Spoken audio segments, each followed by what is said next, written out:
Don't judge it for yourself. Just listen to Gary. Repeat what he says ad nauseum in my comments, guys. Because, then you'll own me and own the libtards and the Marxist leftists. That's how you own them. Oh, you want to know the... Guys... Skipping past a couple of characters. Gary fans, you want to know how to seriously own me? What would wreck me? I'm going to tell you. Here, I'm going to get really close to this one. So, please, Gary fans, don't do this. Don't do this. Don't like the video. And don't post a hateful comment underneath. Because that's going to hurt me. That's going to hurt. If you like this video and subscribe, fuck. It's going to hurt me. If you do that enough, I might quit YouTube. So, Gary fans, I want to warn you. Don't do that. Don't hurt me like that. You can't be that cruel, right? You can't be that cruel.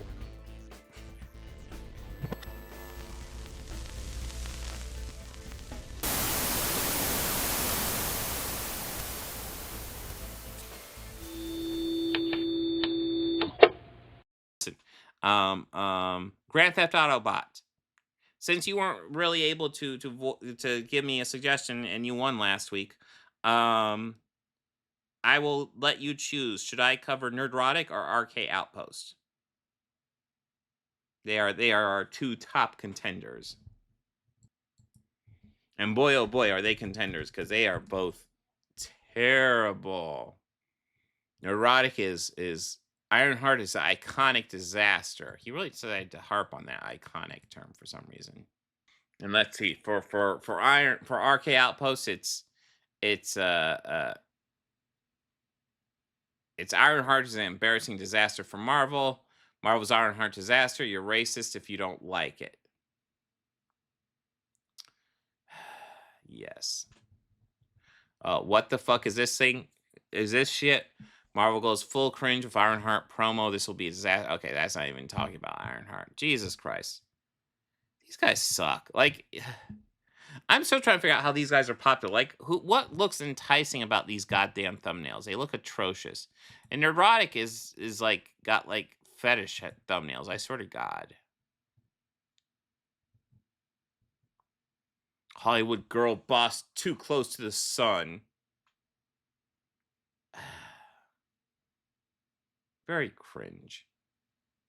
Like, who is enticed by this?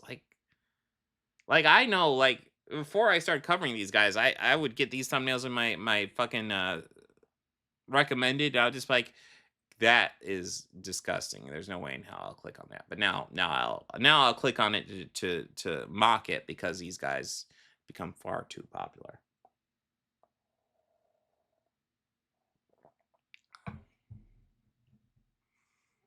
Grand Theft Auto bot. Who would you like me to cover?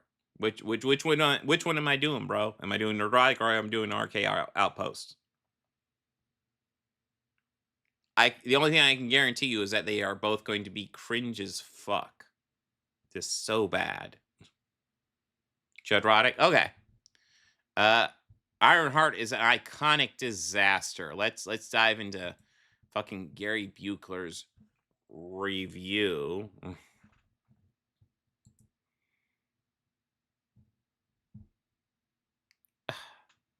Why are we watching a clip from the fucking View? Why? Yeah, what does the View have to do with Ironheart, brilliant bro? Engineer. What are we doing with this? Listen, the View drives me nuts too, which is why I don't fucking watch it. Like, the fuck are we doing here? Holy crap. So annoying. Okay. Dominic Thorne is back as brilliant you guys engineer. Are hearing stuff. I'm not hearing anything. I wonder if something up with my earbud. Let me switch out my earbud. Apparently you guys are hearing it, but I'm not. Maybe that's the best way to watch Nerdrotic, though. Just not hearing it. Okay, let's rewind this bit so I can get all of Whoopi's great thoughts. I do think Whoopi Goldberg's a good actress, but yeah, some of her political views are Dominic Thorne is back. That being said, even though I don't agree with a lot of Whoopi Goldberg's political views, I will take her political views over pretty much any maggot in a heartbeat. Absolutely, Grand Theft Auto bot. Brilliant engineer, Riri. Is that right? Riri Williams. How do you think Ironheart will shift? So she had issues saying the name, and that's the joke. Gary, you're supposed to be reviewing the series. Fun fact, Whoopi Goldberg's having trouble pronouncing the name has nothing to do with the quality of the show. Isn't that weird? It's weird, right? God damn it. This is so bad already. Narrative for the coming generations. Yikes. I love that lyric. Looks like us. You know what I mean? Long nails, long hair, popping out here. After starting on a Marvel show, like, where do I go from here? I mean, heck, like these clips, like these clips aren't even bad clips. They're just clipping them out of context. And let's face it, Generations. I love that lyric. Looks like us. You know what I mean? Long nails, yeah, long hair, there's nothing wrong with popping that. out here. After starting on a Marvel And let's show, face like, it, where do I go? this is them making him specifically pointing out Shea Coulee because she is a drag queen. Oh, guys, doesn't she look weird? It's like she's doing a good job on the show. And again, this has nothing to do with the quality of the show. Holy shit. From here. It's directed by 2 black women. And I think I end up looking it up. I'm pretty sure Shea Coulee goes by they, she pronouns. If I am wrong, please correct me, but I'm pretty sure that's the pronouns they go by. I think we have a very special message. I think you gotta recognize who this is. For 400 years, that word. My God. Like, do these guys fap off to people in blackface?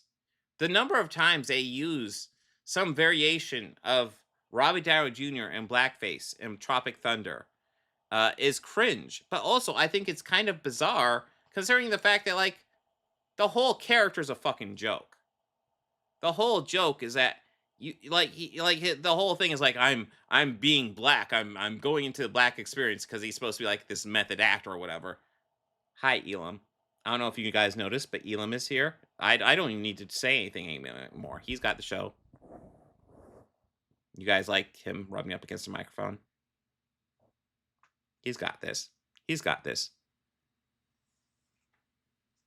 Oh yeah, I'm sure they do, and it's atrocious because Shay's actually doing a good job.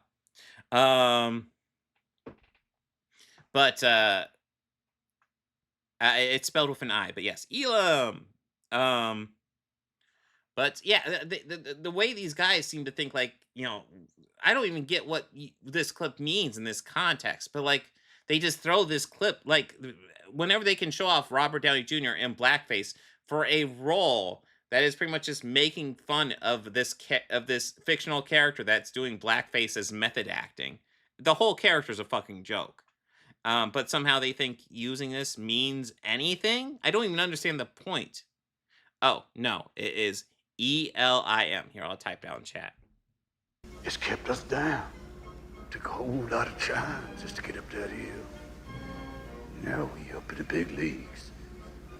Getting our turn back. Does that make you feel like one of the original Avengers saying that? Loves Iron Man too. Get on the bandwagon. It's here.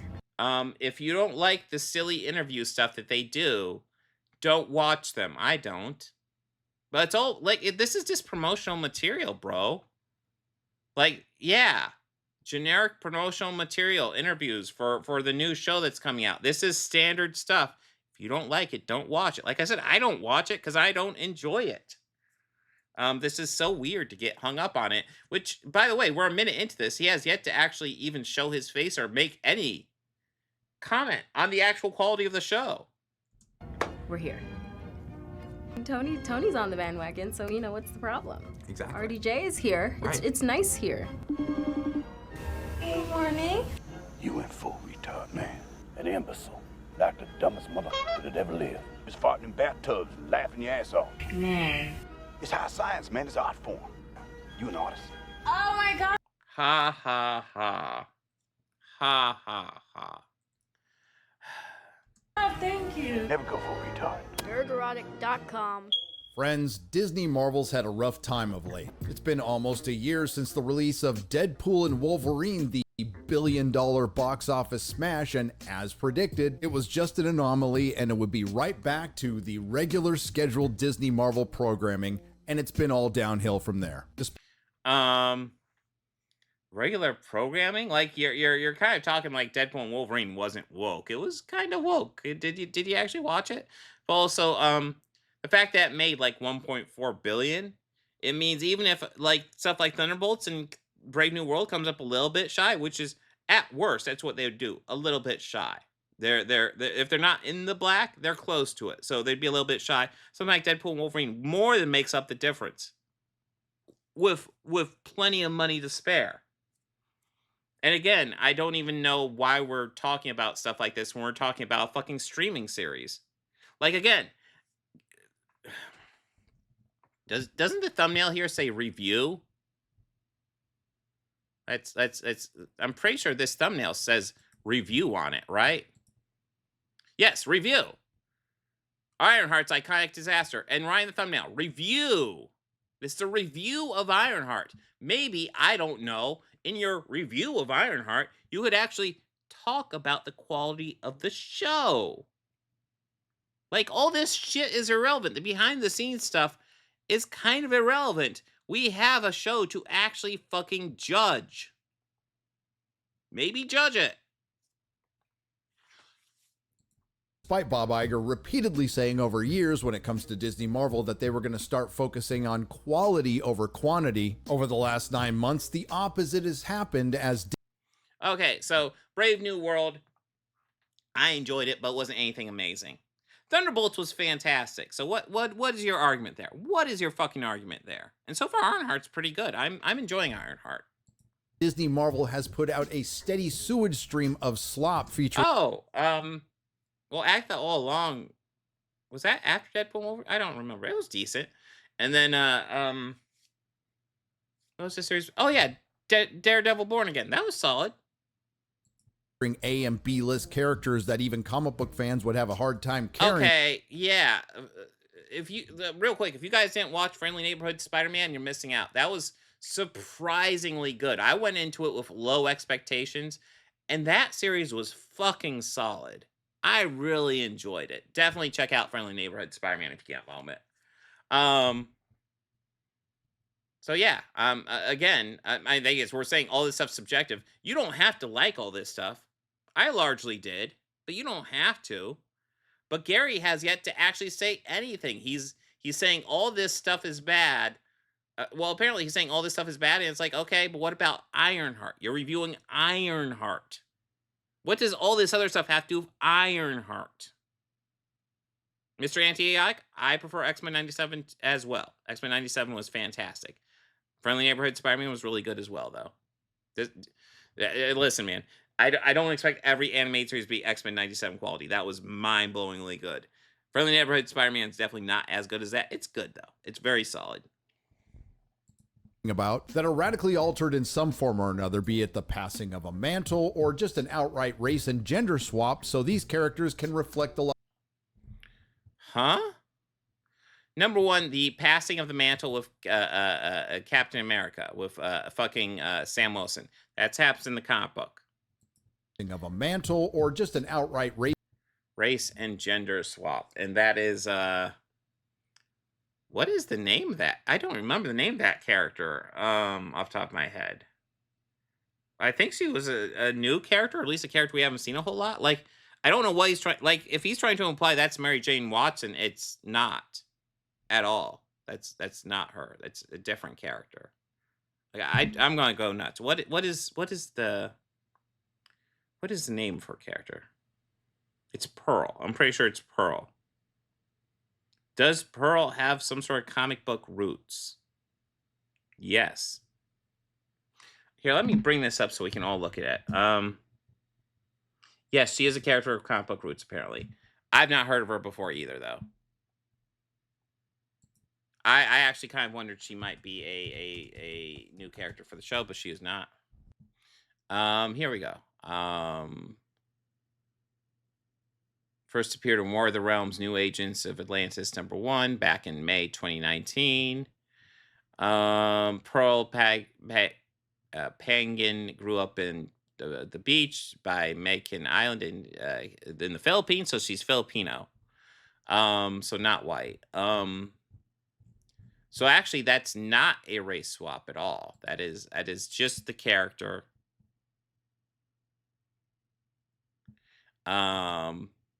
So yeah, there's no, like, I think his goal with this shot is to imply that that's Mary Jane Watson, which is false. That is not Mary Jane Watson. If you watch the show, you'd know that. Race and gender swap so these characters can reflect the Los Angeles that they live in today. And a lot of these other characters, I'm not even sure have comic book roots. Like, what are we implying? Like, we already debunked that the Pearl is not a white character ever. So what are we even doing? Like, if your whole argument is that all these characters getting race and gender swapped, which, you still have to make the case for why that's necessarily bad, by the way. But if you're not even able to come up with a lot of examples of that being like a prolific issue, then you don't have an argument, bro. Exactly, Grand Theft Auto. But even if they are, like, even if you want to make the case, all these characters race gender swapped, okay. Is there an issue with that? Is there a problem with that? Ben Urich in season 1 Daredevil, played by a black guy, and you know what? He did a fan-fucking-tastic job. We've gotten theater kids Marvel with Agatha all along. The gayest project Marvel has ever done. Yup. Which admits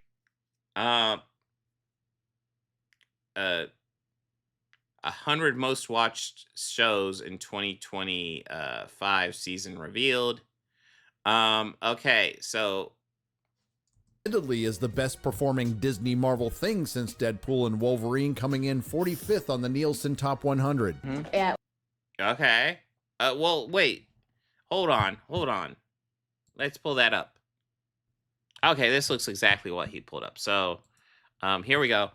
Top 100 most watched shows 2024-2025 season revealed. Squid Game #1, Adolescence, just decent dip there. Squid Game dominated. And let's see. So Agatha all along got into number, what did he say, 45? Yeah, there it is, 45. Being Bitten by Chicago PD is a series that's been around for a while. It's got a ton of backlog-ish episodes, so does Blue Bloods. Here's the deal. Lots of this is getting tainted by shows that have been around forever. And because there's a whole bunch of shit they can stream, tons of episodes of people go through the backlog, you're going to get all those backlog minutes. So that will throw off the ratings on a lot of newer stuff.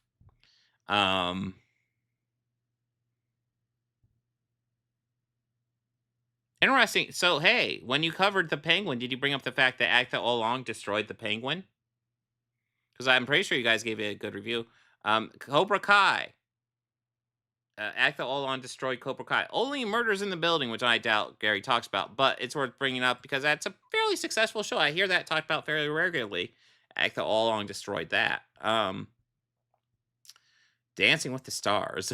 That's actually kind of impressive. That's a low-budget show. Agatha destroyed that one. It destroyed Daredevil Born Again. There's lots of shows that are largely considered successful that Agatha all along has outperformed.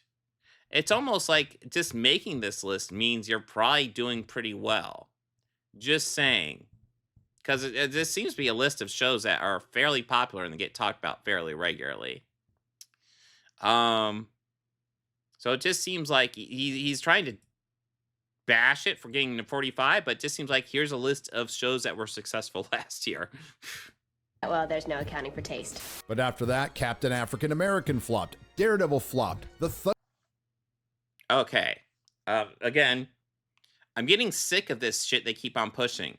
So, like, Thunderbolts and Captain America, we don't know what they need to break even. We don't.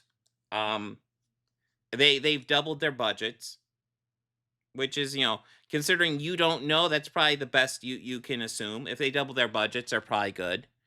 Even if they're not completely in the black, they'll end up getting in the black when they go to streaming and shit like that. Excuse me. So this harping on that they're like bombs and shit. It's just like, do you have any hard evidence to prove that? Because I've seen nothing that proves any of it. And as far as Daredevil Born Again being a bomb, it's a streaming show. We don't have hard numbers on that one either. Like, these guys live in Nebulousville and just with everything that's nebulous, they just are like, it's a bomb, it's a bomb. Thunderbolts flopped. And you know the House of Mouse and Marvel, the House of Out of Ideas, was expecting at least one win in there. A win they didn't get. And this brings us to Ironheart. Maybe Kevin Feige was thinking he could sneak this in between a couple of hits. Turns out that was not a great plan. Not only not a great plan, the worst plan in the history of plans. If you recall, Ironheart was announced on December 10th, 2020, and filming was completed in November of 2022. And then Kevin Feige actually watched it. It was at this moment that he knew. He f***ed up. And after 2.5 years and almost a dozen attempts to re-edit this turd, they could delay it no longer, and what evidence do you have? So it stopped shooting 3 years ago? But this is going to be an effects heavy show, which it's decently effects heavy. So it's going to take a little while to put together. And by the way, the effects look fairly solid here. They're not perfect, but they're pretty decent.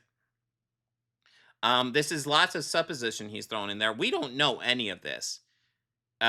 We just know that it finished shooting in 2022. It finished shooting in 2022. What does that mean? It means it still has post-production, editing, special effects, music. Those are the big ones. There's lots of reasons why those things can get delayed. Production is the toughest part. Getting it shot is the toughest part. So getting that done is huge. And also probably have reshoots in there as well. It's also worth pointing that out. This series probably had reshoots as well, because that's standard fucking practice. That's not like the big outrage these guys try to make out to be. It's standard practice. But yeah, the idea that it's a turd and we just had to force it out. Okay, so if he actually thought it was really bad, why would he force it out? He doesn't have to force it out. Where's the evidence he has to get it out? He doesn't have to. He could just say, I'm not happy with this. We're just going to shelve it forever. He could say that. But he's releasing it. And you know what? It's decent. And you know what the issue is? 3 minutes into this, we haven't even talked about the quality of the actual series, Gary. It's a fucking review. You aren't supposed to give us your version of the backstory, which is filled with lies, by the way. You're supposed to give us a review. This is a review video. Give us a review, bro. They finally released a trailer in the shortest amount of time. I didn't even think about that. So it finished shooting, and then the strikes happened. Of course it got delayed. Fucking hell. Jesus Christ, he's ignoring so much shit. Time in Marvel's history and herstory between any MCU project's first trailer and its release date. Iconic. Which was ratioed into oblivion for... Okay, number one, those ratio, counters, the downvote counters, because downvotes are, they exist on YouTube, but you can't actually see numbers. They're not accurate.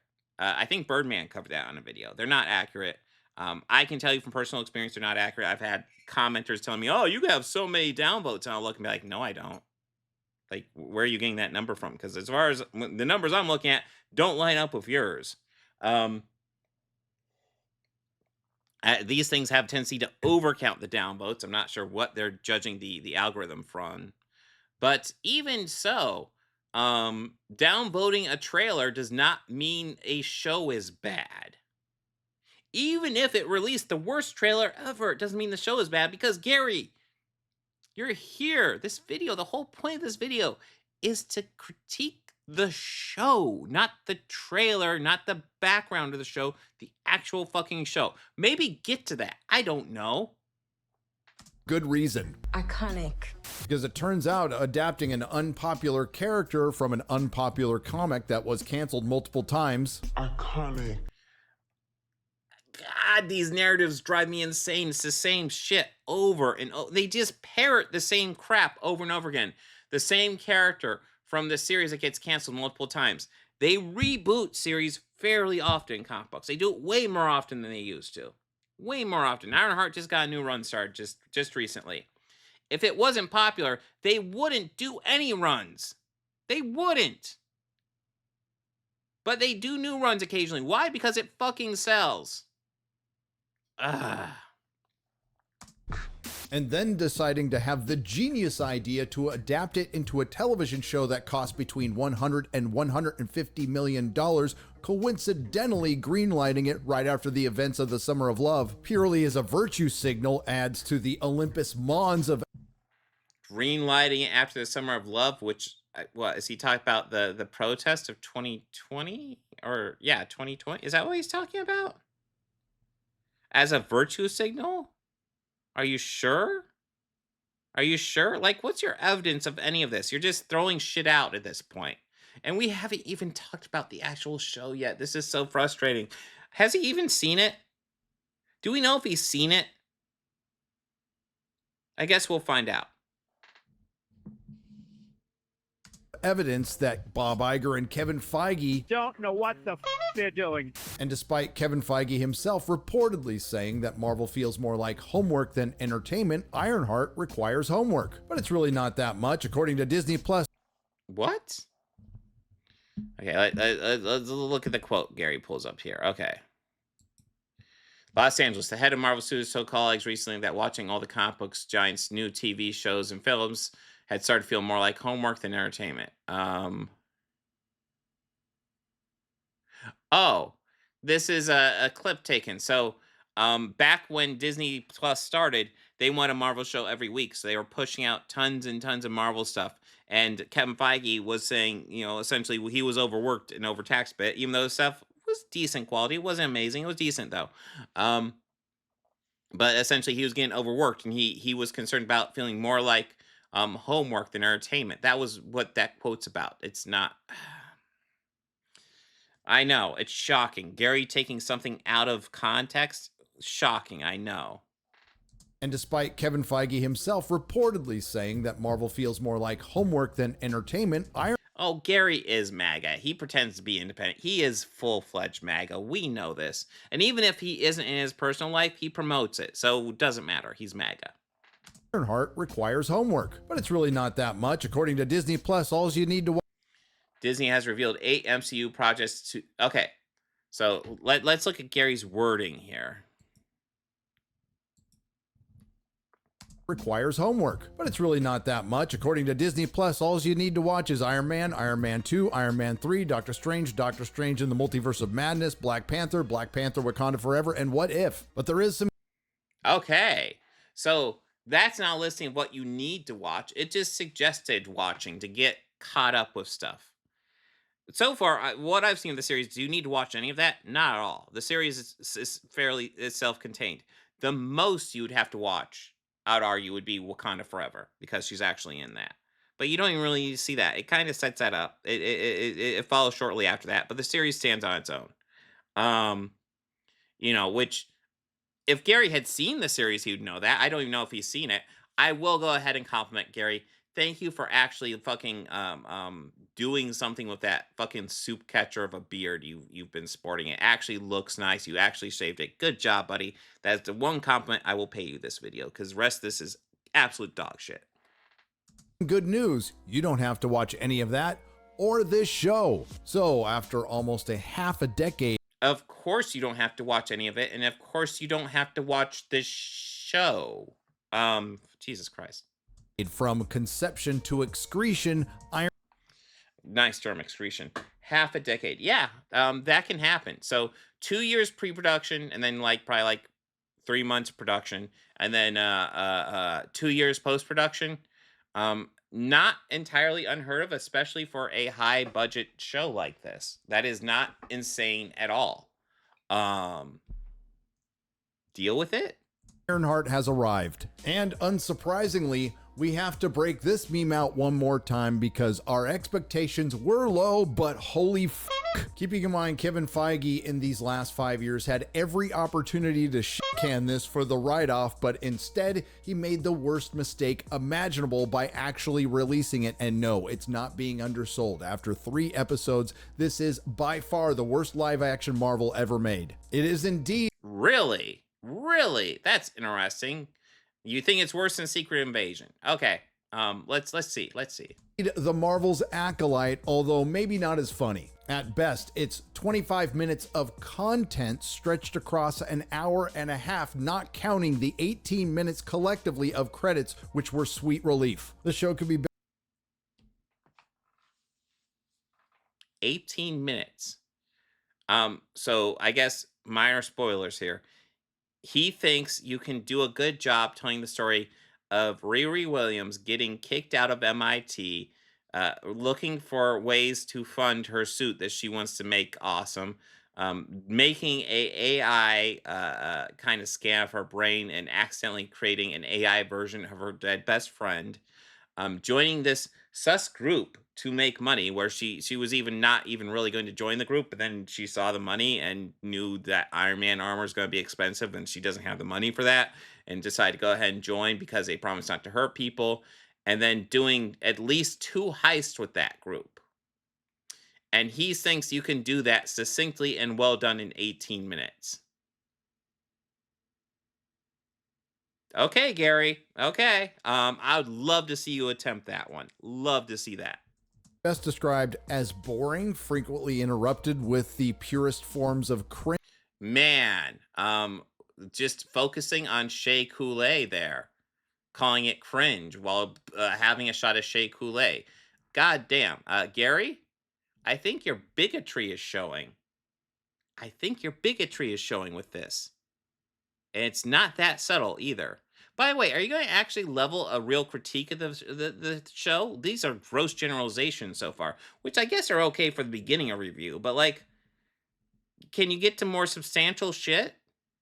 Cringe and unintentionally hilarious due to the portrayal of diverse characters in the most stereotypical way possible. I've put this. They are the most stereotypical way possible. Explain, Gary. Explain. Off long enough. Let's talk about Ironheart now. Yeah, you're over a third. I guess you're just under a third into this video. Yes, let's talk about the topic of the video. God damn. Now, credit where credit is due, a show that clearly knows it's one and done, doesn't waste any time, and alienates the audience right off the bat, because this is how it starts. Here we go, okay. Just to let you know, your girl finna be bigger than Johns. Right.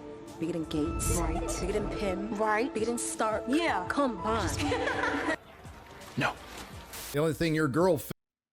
Yeah, it's almost as if she has a bit of an ego on her. Almost like that's something they're going to have to address as the series goes on, right? Isn't that weird? Character flaw? Or is she a self-insert and perfect? She can't be both, Gary. Can't be both. To be is as big of a failure as the Marvels. But to be fair, she could potentially be as big of a villain as Bill Gates. Now, if that wasn't bad enough, Riri's friend Natalie... Well, Bill Gates is a wealthy billionaire who could fix so much of the world but refuses to because he likes his money more. So, no. He says this. What do you want more than anything? A knife with thorn his hammer. And his hammer? Well, I guess that's on brand for Disney. You flipped too hard, damn it! Anyway, most of the first episode is dedicated to getting to know Riri Williams, and I gotta say up front, she is the definition of grace and humility. I'm here because I can be the greatest inventor of my generation. I'm gonna need the equivalent of a whole vibranium mountain to be great. Due respect, Detroit, what do I get out of matriculation? Some job in Palo Alto with a tiny window? And a bunch of guys I have to pretend to... I mean, I agree, Grand Theft Autobot. I just have no love for Gates either. All billionaires are unethical, in my opinion. Just being a billionaire. There's no way you can become a billionaire and still be ethical, in my opinion. Like, I want to build something undeniable. You want me to be small, but I refuse. Now, it's here where she gets called out on her and it's also an unintentional description of the show. That's a hot pile of garbage. But then... I hate how these guys ignore obvious setups for fucking character arcs. It's unbelievably frustrating. In order to do anti-woke critique like Gary does, you have to be just profoundly media literate. Just profoundly. And you have to push that media illiteracy on your audience and hope that either A, they're as media illiterate as you are, or B, never bother to actually watch the show, realize you're full of shit. And that's the thing, when you're talking about the show like this, like, you're treating your audience like idiots, like they can't think for themselves. It's really infuriating. And it's right back to it. You, Riri Williams, are making an iron suit. People are obsessed with them. I could build 1,000 other things, and no one would care. But if I could build one of them, better than everyone else, people got no choice but to respect me. And it wouldn't be Disney Marvel if they weren't taking a shot at the legacy. I'm a little confused. What was that wrong essentially with that line? It was her wanting to make an iron armor suit to make her impact. What is wrong with that inherently?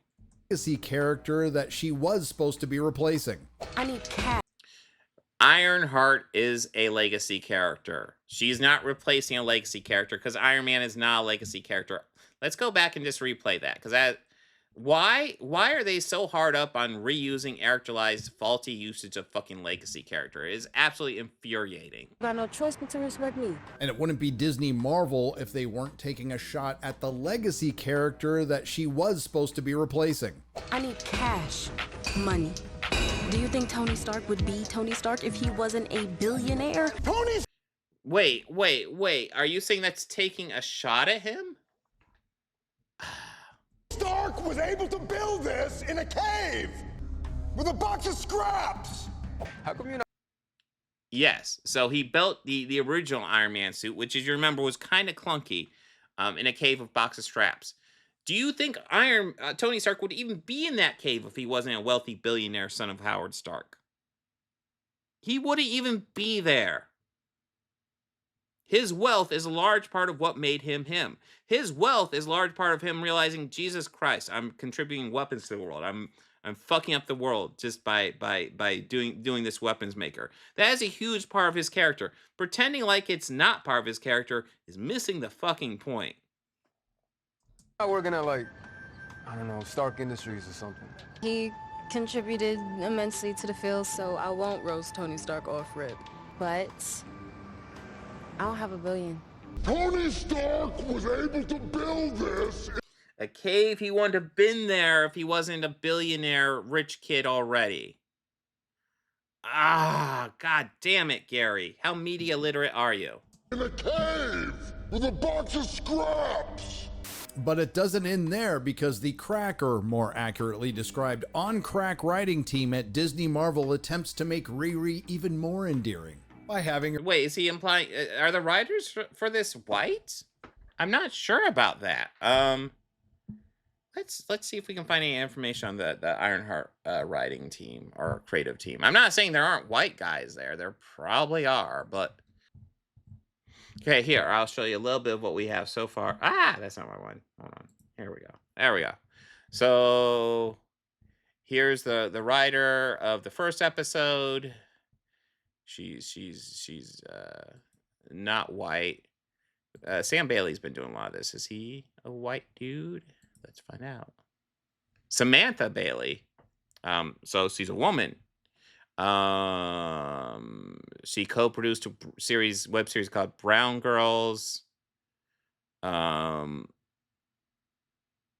a show called Dear White People. Listen, man, I don't have a picture of her, but it's not sounding like she's particularly white. So Gary, what are you talking about? Did you just again, you're just making assumptions and throwing it out there. It's really frustrating. Or get expelled for selling completed tests to students. You sold completed assignments to students at every school in the area. Yes, because she needed money for the Iron Man armor. I'm not saying it's right, but they do give a justification for this. After that, Riri steals the Ironheart suit that she thinks she's entitled to because she built it with money from a grant. She built that with her own grant money. And she flies home. Yes, if the grant was given to her, it's her money. That's what grant money is. Gary, do you understand the educational system at all? That's what grants are. The reason why grants are fucking awesome. Usually you have to deal with loans and you gotta pay that shit back. Grants are essentially just like gift money. They're amazing. If you ever get a grant to help you through school or anything, take that shit. That's amazing. Come to Chirac with the help of the MIT AI, who's a gay pencil. Sup, I'm Trevor, MIT's teaching robot and virtual operational resource, and your very own AI assistant. How do we know the sexual orientation of the AI pencil, Gary? That's such a weird thing to throw in there. It's a fucking helper pencil. The fact that you are focusing on it being gay, apparently, really says more about you than anything about the fucking pencil. Violin. I like that, Anton. To use Tony Stark quote, I'm sorry, Gary, what were you lying? Exactly, Byron. It was obviously based on Clippy. Wait.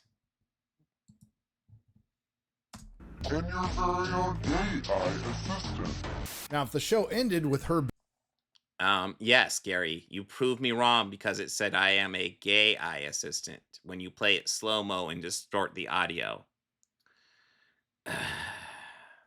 being expelled 10 out of 10. Unfortunately, it didn't, but if you're a viewer out there who made it past this part and to the end of the first 3 episodes, you deserve reparations. Hey, yo, get off the street.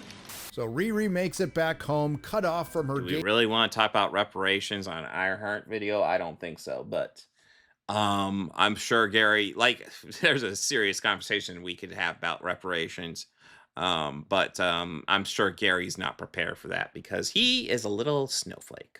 A pencil AI and broke. And through a series of contrived events, she runs across another race-swapped character from the comic books, the Hood, who we will now call Da Hood, and his League of Extraordinary They-Them.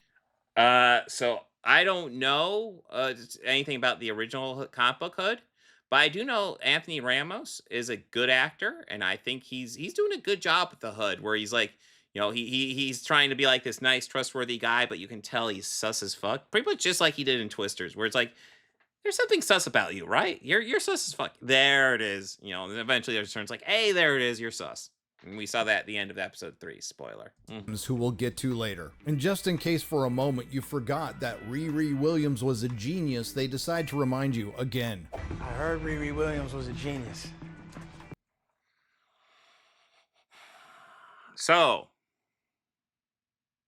this scene depicts this criminal team. They're looking for a tech person because their last tech person is not great. He's messing up a lot. So they're looking for a new tech person. They caught wind of Riri Williams. They're like, oh wow, she'd be amazing and she needs money. Let's see if we get her on the team. So this is them. He's fluffing her.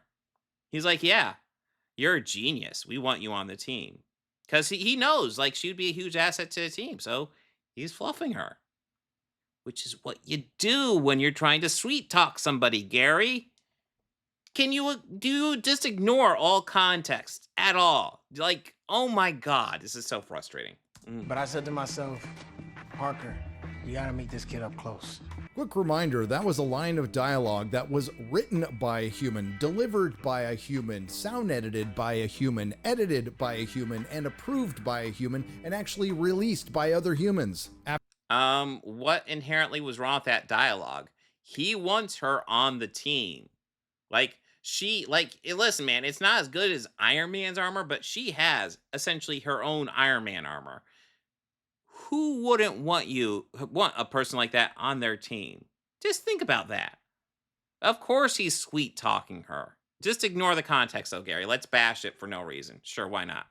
After some slight apprehension, Riri Williams decides to knowingly join this criminal organization when they... I mean, we covered that a while ago when I made the fake, when I did the AI fucking Chud videos, which, by the way, Gary could probably do a lot of that, and he probably does do a lot of that. Just have AI spit out scripts for him and then just do some editing on it.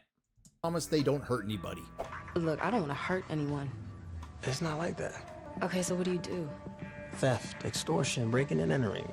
See, it's fine. Now, most of the next 2 episodes dedicate an excruciating amount of time reconnecting Riri Williams with her dead best friend who's now an AI. So for the sake of your valuable time... Okay, so I'm going to, like, if I'm wrong, if chat knows something and I'm wrong, let me know. I'm going to attempt to parse out the Natalie stuff to a degree.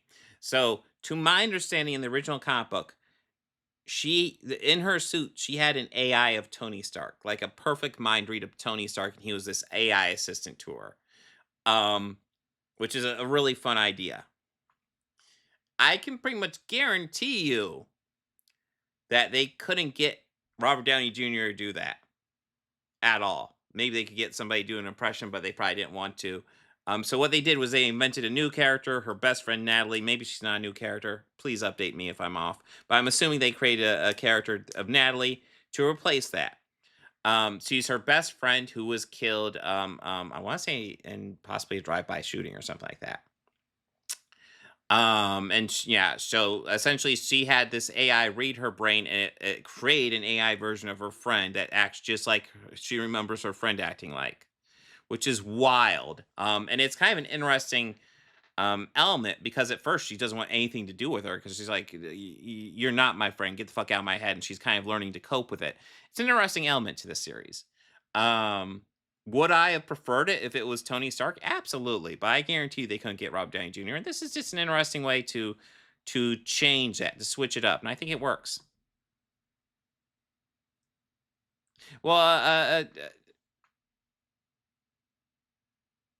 mean, I think it's a fun idea to bring back like AI Tony Stark because it's a way to bring him back without bringing him back, but like, you know, just have him be like in Riri's ear. But yeah, I think what the big inhibitor is cost. I'm sure RDJ doesn't want to do any more than he has to, and he will ask for a big paycheck for it. Time in our collective sanity, I'll try to get through this briefly. The one component Riri Williams needed to get her suit working again was an AI, which she was able to pull off after knowingly taking money from a criminal organization while she was... Yes, because she was desperate for money. And she helps them under the promise that they won't hurt anybody. You know, it's like, this is the same shit. Like, shouldn't you be, like, if you hate her for doing this, shouldn't you also hate Ant-Man? Because Scott Lang, famous burglar, he steals from stuff, and he made a big deal. I don't do robbery. I do not attack people. I do not put people's lives at risk. But I do break into places and steal shit. So, like, and that's pretty much what Riri has agreed to do with this group. That's not quite what they end up doing, but that was her original agreement with the group. So if you have an issue with Riri Williams doing that, then you also have an issue with the character of Scott Lang. So where's the criticisms of Scott Lang? Just saying. Trying to replicate the AI of the isolationist ethno-state Wakanda. Through plugging her brain into her laptop, she fell asleep thinking about her dead best friend, which manifested her into artificial intelligence. I think at this point it's prudent to point out Disney Marvel's efforts to show the lived experience of marginalized people, because it turns out Riri's stepdad Gary and her friend Natalie were killed in a drive-by shooting. Message! And now okay,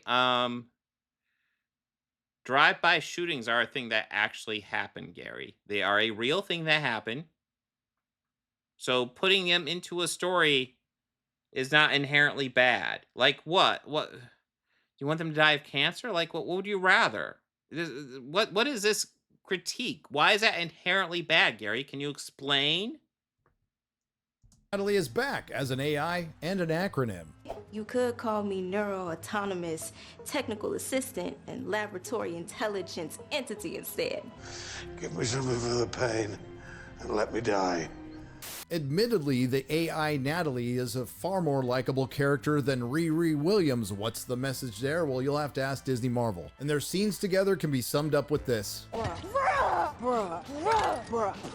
You know nothing about this man. Don't Is that sum up their scenes together? Okay, cool. laugh at me. Best friend, that's my best friend. I go best friend, that's my best. Come on, go best friend, that's my best friend. Hey. Now will you upgrade the suit?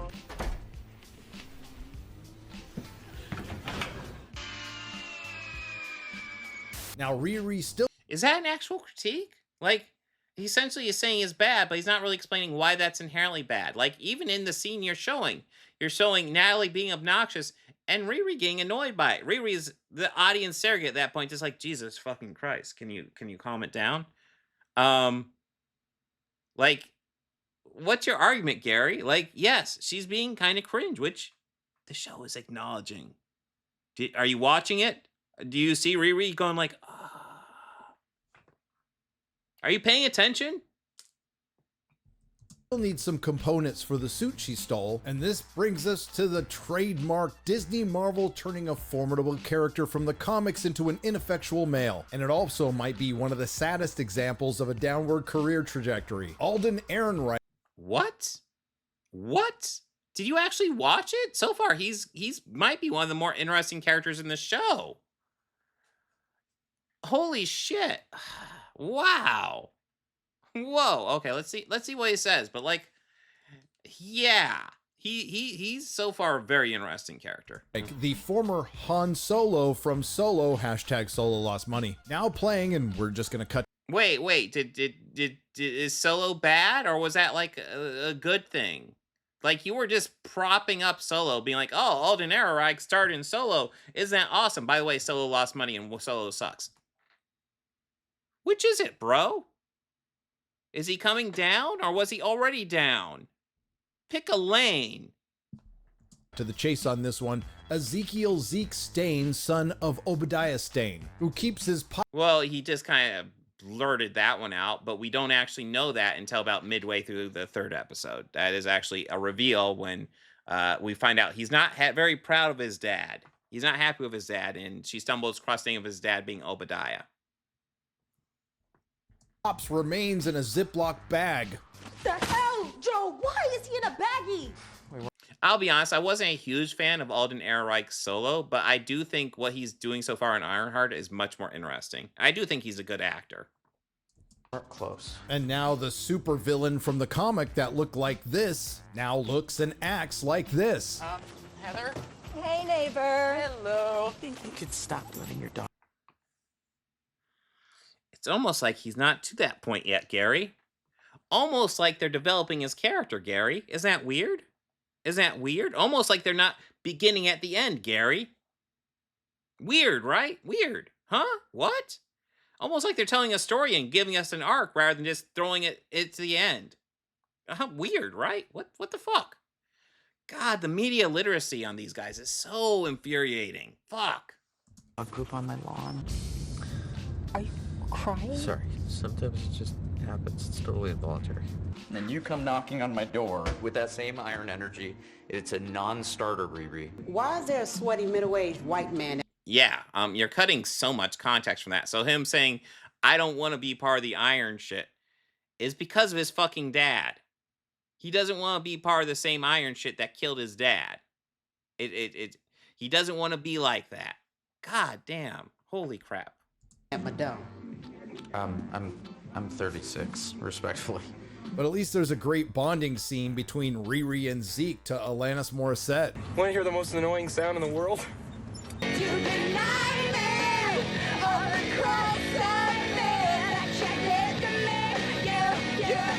The scene is not supposed to be a fantastic rendition of You Ought to Know.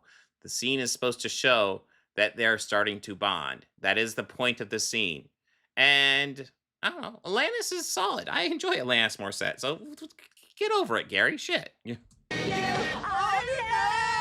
Guys! Now, it's really bad because he put clips of stuff implying it's really bad. Don't judge it for yourself. Just listen to Gary. Repeat what he says ad nauseum in my comments, guys. Because, then you'll own me and own the libtards and the Marxist leftists. That's how you own them. Oh, you want to know the... Guys. Skipping past a couple of characters. Gary fans, you want to know how to seriously own me? What would wreck me? I'm going to tell you. Here, I'm going to get really close to this one. So, please, Gary fans, don't do this. Don't do this. Don't like the video. And don't post a hateful comment underneath. Because that's going to hurt me. That's going to hurt. If you like this video and subscribe, fuck. It's going to hurt me. You do that enough, I might quit YouTube. So, Gary fans, I want to warn you. Don't do that. Don't hurt me like that. You can't be that cruel, right? You can't be that cruel. Anyways, let's get back to this review. Just because they're too boring to mention, but the cast is rounded out with DeHood's gang, the Groom Patrol, and most of them are based on characters from the comics that are changed just a little bit. There's Cousin John, who's John King. He doesn't look like his last name is King, but you never know. Then there's Whoa! The MCU taking liberties with comic book characters? Never! As we all know, the MCU has been 100% comic accurate this whole time. Every element painstakingly replicated from the comic books and put into movie form. Oh, wait a minute. No, not all. They largely get the spirits of the characters accurate, but the storylines are all over the fucking place. There are elements to storylines from comic books, absolutely, but like they kind of do whatever the fuck they want. As long as they do a good job and get the spirits of the characters accurate, I have no complaints. This call for rigid comic accuracy is absurd, especially when you guys criticize the comic books all the time anyway. Like, when have you guys not criticized Riri Williams comic books? I would love, like, Gary, post for me where you give a loving review of a Riri Williams comic book where you're like, man, this Ironheart book was really good. You guys should check it out. Bet you I won't find it. Unless it's your old shit before you decide to do this anti-woke crap. There's the Blood siblings, who are based on the Blood brothers, who started out looking like this in the comics. And while using some creative license, there's a slight variation. Show me one movie that was comic accurate that didn't suck. Screwface Capone, Sin City. Sin City's solid and is extremely comic accurate. That's probably your one exception.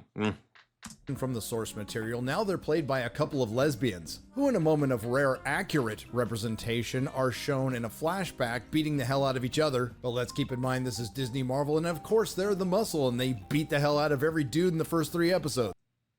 Yes, the point of showing that was to show that they fight, and they are effective fighters, Gary. It's called setup and payoff. It's a narrative story thing that you obviously don't know anything about. Maybe learn a little bit about like storytelling before you do videos. I don't know. Is that asking a lot? Yeah. Sin City's pretty fucking good.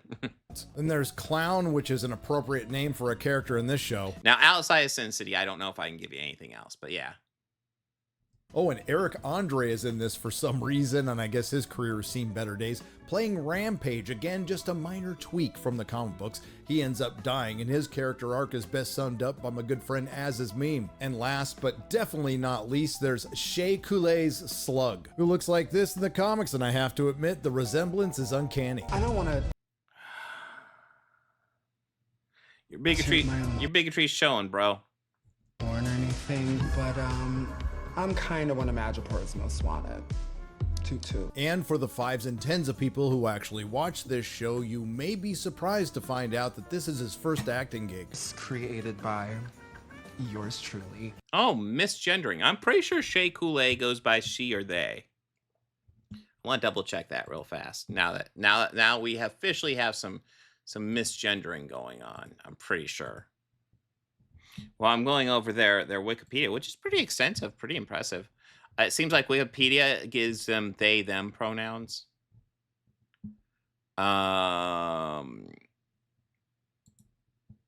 Identifies as gay and non-binary, preferring singular they pronouns when out of drag, and goes by she and her while in drag. Okay.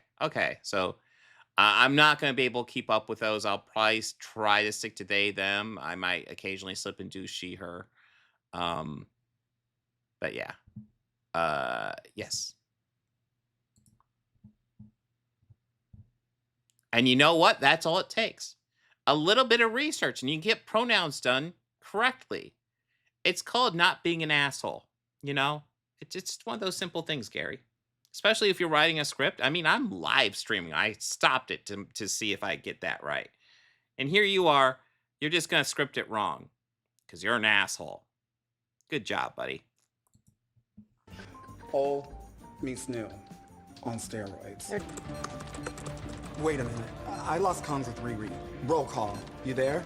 Hello? So after Da Hood and the Merry Suicide Squad pull off a series of capers robbing the rich, which is best described by everyone's pal Epic That is true, Taki. Misgendering is the point for them. Mike on Twitter, all the action in the first 3 episodes of Ironheart are the poor, disenfranchised, innocent criminal gang beating up and shooting working class security guards, but they all work for billionaires, so it's justified. But what the social justice league Gary, it's kind of the point. You're missing it. Oh my God. The whole point is that this gang is not as noble as they're selling to Riri. Are you paying fucking attention? Now, it does seem like of the gang, the Hood is definitely the worst one. But we still have to see what the other ones are. We don't know exactly where the other ones lie on morality. But goddamn.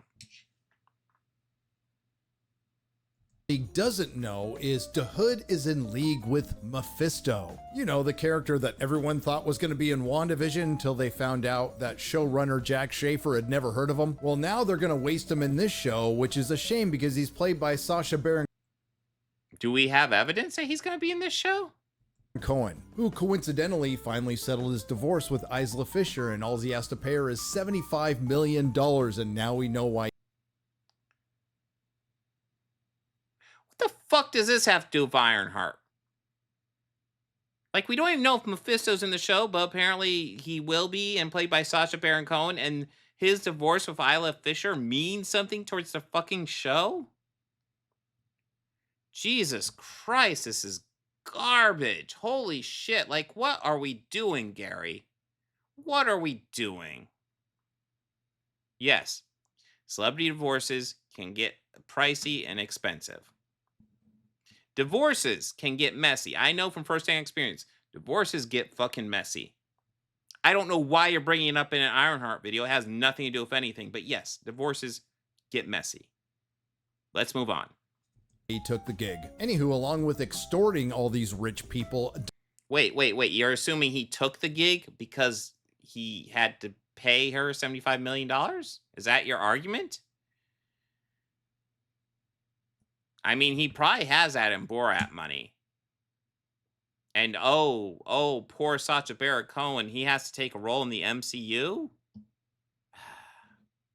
The Hood is forcing them to sign a contract, which I'm sure has something to do with their soul. You know, the thing that will be slowly draining out of anybody who's not a seasoned pro watching this. And to save what's left of mine, let's get this over with. After the super intelligent AI Natalie susses out eloquently that the Hood is sketchy, I sense some crazy energy radiating off Parker. I don't know what it is, but it ain't from around here. I think Parker is wrapped up in some sketchy shit. I don't know what gave it away.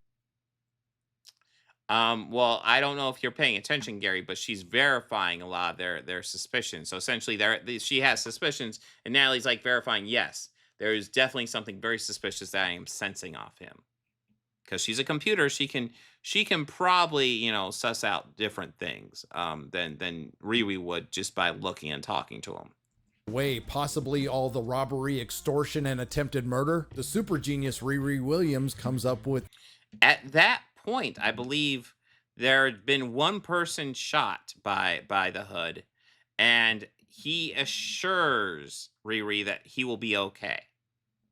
And she still finds it very sus, but still rolls with it because, as established, she wants money to build her better suit. She wants money for her suit, and she's kind of willing to look past some stuff to get to it, which I'm sure is going to play a role in the series, which is why they set that up. An unnecessarily overcomplicated plan to get a piece of the Hood's cloak. I thought Rami Malek was a really good Freddie Mercury as well. Too bad that movie was bland as shit, but, you know. To see how it works, and she plans to do it during the Agents of Antifa's final caper, which of course goes sideways, by extorting Hunter Mason, an evil rich Agents of Antifa. Yeah, but you're not playing to a MAGA audience, right? Right? Yeah.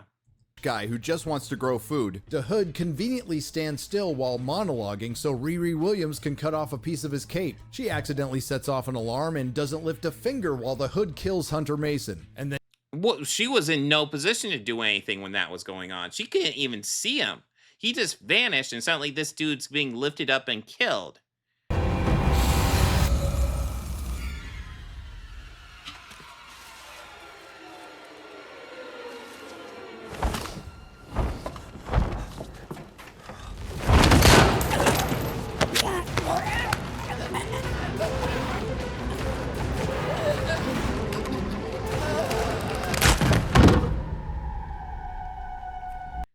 And she just like she's on like the bottom level and she sees it, but like she can't fucking do anything. Like it happens fairly quickly too. Like what do you expect her to do? She wasn't in her suit. She was just down there for this little dinky little laser so she could cut off a piece of the cloak and analyze it. That's all. That is such a weird thing to criticize her for. She had no ability to do anything in that moment. And she fucks off so DeHood can kill over a dozen working class security guards. Then she gets... Well, again, in that moment, she didn't have the suit. She was limited. And if she... all that's going to happen if she decides to butt in is that he will kill her or very likely kill her. We don't know what he would do to her. But very likely kill her or at least knock her out. She's not going to do anything. Probably the most valuable thing she could do is get out and say, hey, this guy's a murdering piece of shit. Gets caught red-handed by Cousin John with a piece of cloak, who conveniently doesn't throw any of the knives he's specialized at throwing while fighting her, and then she leaves him to die. Our hero, but not to... Wow. Wow. Yeah, Gary. He was just attempting to kill her. He saw her with a piece of cloak, and he was like, oh, we can't trust you. We're going to kill you now. And she barely got away with her life. And the whole situation where like the rooms are getting shut down was a thing that was set up by them. He essentially got left in a trap that they triggered. They didn't set up the trap, but they triggered it, and now the trap's going off. And she essentially didn't save him. That was it. After he attempts to kill her, like, what do you expect, man? Worry because she feels really bad about her. Oh, you know what? We can go ahead. Hypoclips has a fantastic clip that goes over that I think covers that very well. We'll go over that real fast. Hold on. See, Ironheart is a killer, right?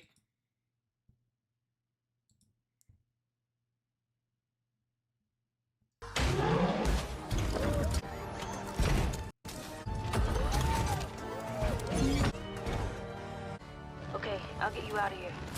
3, 2, 1. And that's the other thing that's worth noting. So when you're watching that scene, she's like, they're in this room where the oxygen's being sucked out. They're being suffocated through the thing that the trap that they triggered, but they didn't know was there. The Ironheart suit being controlled by Natalie breaks in, takes her out of there so she doesn't suffocate and die, and then flies her out.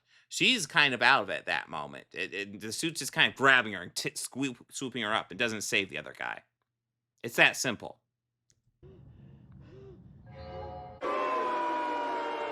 I won't kill you, but I don't have to see you.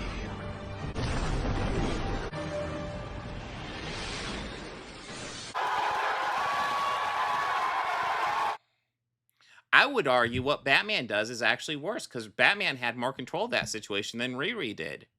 So, yeah. Suddenly one's bad, the other one's just fine? Sure.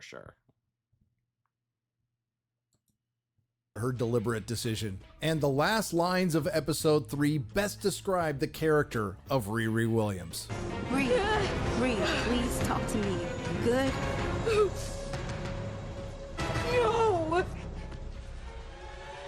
No, I'm not. Yeah, she's a little fucked up by the whole experience. Shocker. I know, right? Just like with the... What, do you want her to be, after that whole experience of like almost dying and just barely surviving and then having that other dude die, you want her, and seeing like her criminal boss who's just supposed to be burglary and not like killing anybody, out there killing people. After seeing all that, you expect her to go home and be like, yep, well, another day of work done. Thank God.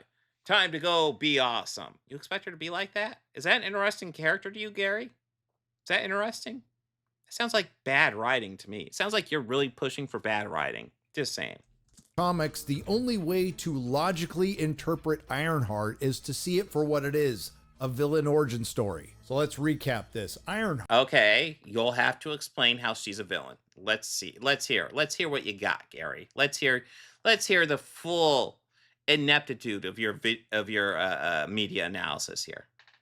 A show for the modern audience that's meant to lift up and represent marginalized people. Features a... You're doing a lot of heavy lifting with your terminology there. Not really meant to do that. It's meant to be an entertaining show. That's what it's meant to be, first and foremost. That's it. I don't know where you're getting all that other shit from. Protagonist who's an unlikable, insufferable, selfish narcissist who's... You really haven't shown that. You've kind of shown that she's this flawed human being who obviously has an arc. So, fun fact, a lot of the terms that you could use to describe her as being a selfish narcissist fit much more comfortably. Like, I'm not saying they don't describe her, but they fit much more comfortably with Tony fucking Stark at the beginning of the first Iron Man movie. For your consideration, the Jericho.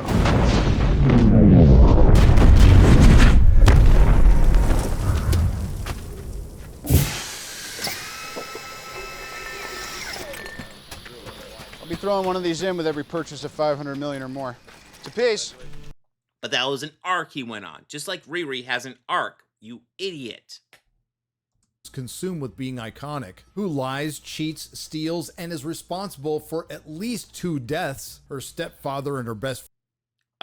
Responsible? So, like, the dude in the thing, sure. The cop... Actually, who is that? Wait, is he talking about the dude that, like, no, this must be the dude that, the Hood went invisible and killed really quickly. She had no way to prevent that. Jesus, dude, it's such a bad argument. Holy shit. Yeah. That's her stepfather and her best friend get killed in a drive-by shooting, and every other how's that negative? How's that a negative? Character is a one-dimensional DEI cardboard cutout. The only question... Have you explained why is that? I have after watching this is, what does Marvel have against what they call marginalized people? And all this is... What? Wait, what? Again, you've done nothing to prove any of what you're saying. What the hell are you even talking about, bro? Thanks to the worst writing and acting in Marvel history going back to the Electric Company. Except for this, which may go down in history as the best bit of acting of all time. Quite frankly, you have been a horrible steward of Stark's legacy. Acting. Most things Disney Sure. Marvel of late, meaning the last half decade, the cycle will repeat over this monstrosity. Fans will be blamed. The accusations of review bombing have already started, and accusations. No, review bombing is obviously happening. Like, okay, if you're seriously watching this and give it a 1, like, I suppose it's possible you hate it that much, but I doubt the majority of people hate this that much. If you're actually watching this and giving an honest review, it's not a 1. Let's be real. Let's be real. It's called review bombing, bro. The reason you defend it is because it's what your fan base does. You've geared them up to do review bombing. And I gotta warn you guys, please don't review bomb this video because it's gonna really hurt my fifis. I'm gonna feel really hurt.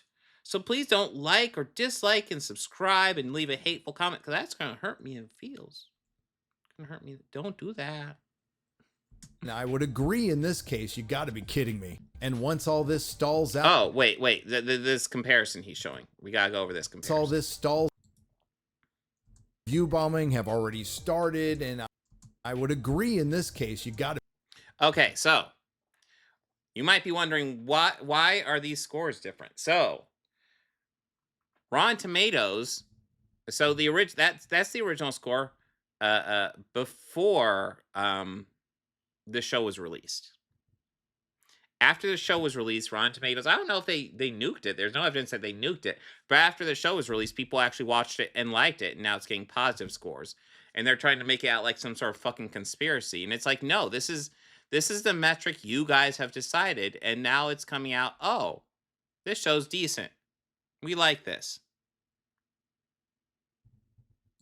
Be kidding me. And once all this stalls out, we'll probably start it all over again with the Fantastic Four, featuring the female Silver Surfer, which Disney Marvel desperately needs to be a hit. Bottom line is Marvel knew that Ironheart was going to be terrible. That's why they barely promoted. There is so much gaslighting. It's tough to even keep up with all the gaslighting he does throughout all this fucking video. This is intense.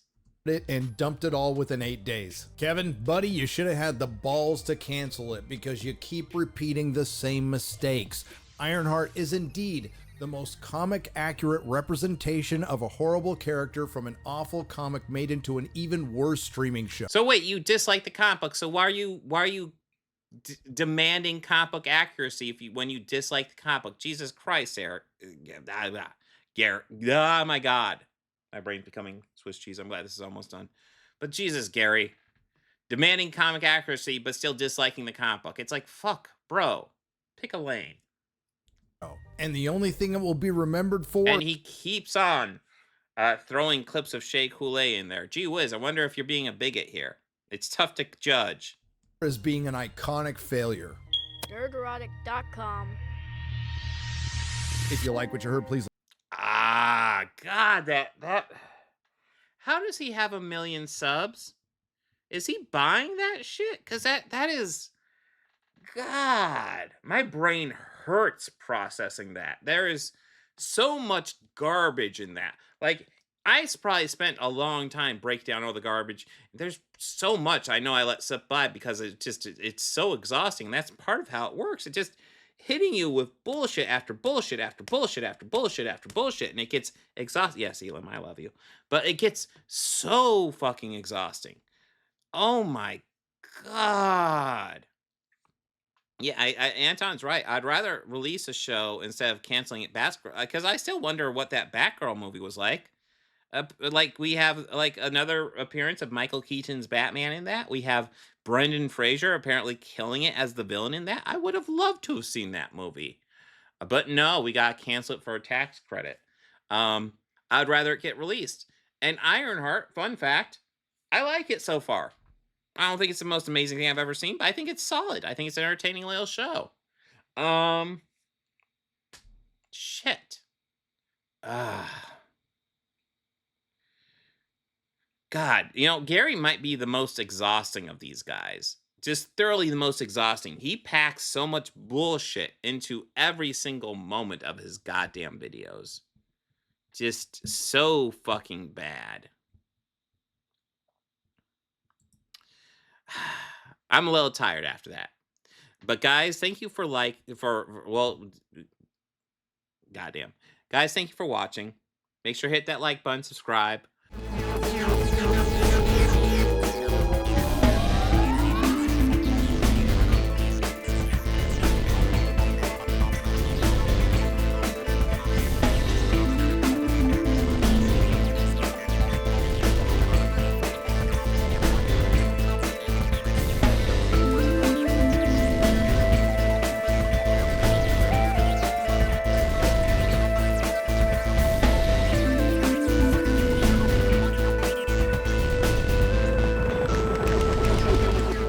Books, records, films, these things matter. Call me shallow. It's the